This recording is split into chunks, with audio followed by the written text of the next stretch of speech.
क्या अमेरिका ही डॉलर को लेकर श्योर नहीं है?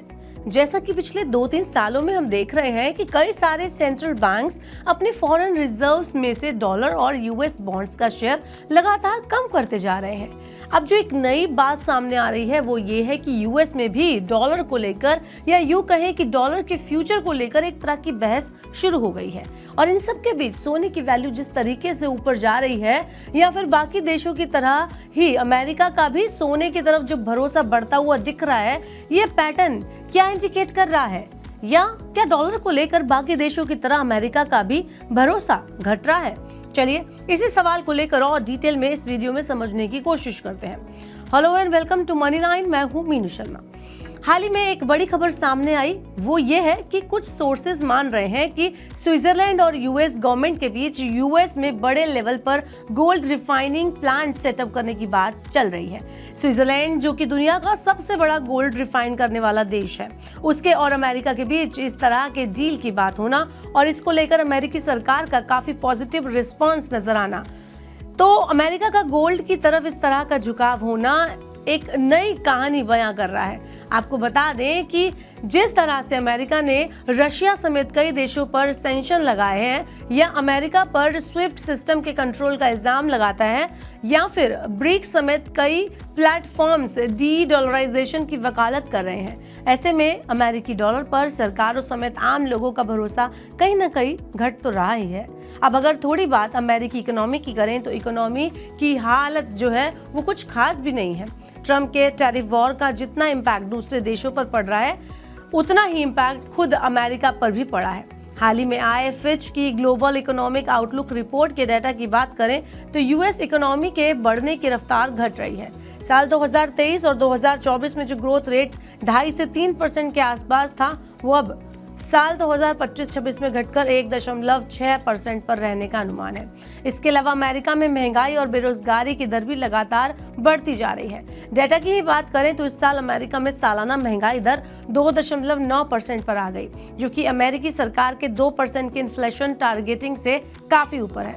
इसके अलावा अब जो सबसे बड़ी दिक्कत उसके सामने है वो ये है कि अनएम्प्लॉयमेंट से कैसे जूझा जाए, जो कि अब 4 साल के हाईएस्ट लेवल पर है। इन सब दिक्कतों के बाद अमेरिकी डॉलर की ऐसी अनदेखी उसकी परेशानी को और बढ़ा रही है।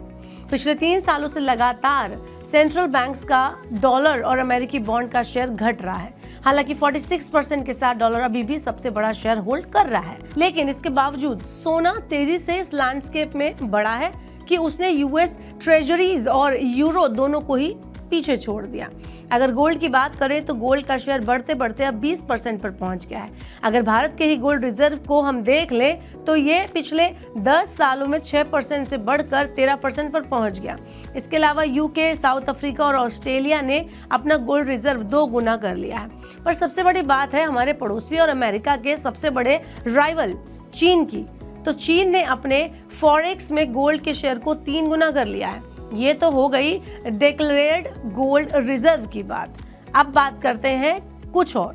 कई रिपोर्ट्स का कहना है कि चाइना का बहुत बड़ा गोल्ड रिजर्व अनरिपोर्टेड है, यानी कि डिक्लेयर ही नहीं हुआ है। इसके अलावा अमेरिकी सरकार पर बहुत ज्यादा कर्ज है। 2015 से 2025 तक यानी 10 सालों में अमेरिका का कुल पब्लिक डेट 18 ट्रिलियन डॉलर से बढ़कर 36 ट्रिलियन डॉलर हो गया, यानी अमेरिका पर कर्ज लगभग 2 गुना हो गया है। पहले इस कर्ज में विदेशी देशों का बड़ा हिस्सा लगभग 34% था, लेकिन अब ये सिर्फ 25% पर रह गया। मतलब अब दूसरे देश डॉलर और यूएस ट्रेजरीज पर कम डिपेंडेंट हो रहे हैं और अमेरिका खुद अपने लोगों और बैंकों से ज्यादा उधार ले रहा है। यूएस बॉन्ड्स का लगभग 41% पहले खुद यूएस फेड के पास था, जो अब धीरे धीरे घटकर 32% के आसपास आ गया। अब इसे भारत से अगर हम कंपेयर करें तो आरबीआई सिर्फ 12 से 13% तक ही सरकारी बॉन्ड अपने पास रखता है, जबकि अमेरिका की सरकार अपने सेंट्रल बैंक पर कहीं ज्यादा डिपेंडेंट है। आईएमएफ का कहना है कि 2016 में दुनिया की कुल फॉरेक्स रिजर्व का 65% डॉलर में रखा जाता था, जो अब 2025 में घटकर 58% पर आ गया। बाकी धीरे धीरे यूरो, पाउंड, येन और दूसरी हाई करेंसीज उसकी जगह ले रहे थे और अब सोना एक बड़ा प्लेयर बनकर सामने उभर रहा है। अब ऐसे में अमेरिका का भी अगर गोल्ड पर भरोसा बढ़ने लगेगा तो डॉलर का आने वाला टाइम हेजमनी जो है वो बची रह पाएगी। यानी कि सिर्फ बुलियन या सोना फिर से ग्लोबल ट्रेड का बेताज बादशाह बनकर खड़ा हो जाएगा? और क्या अमेरिका में भी डॉलर की पूछ घट रही है?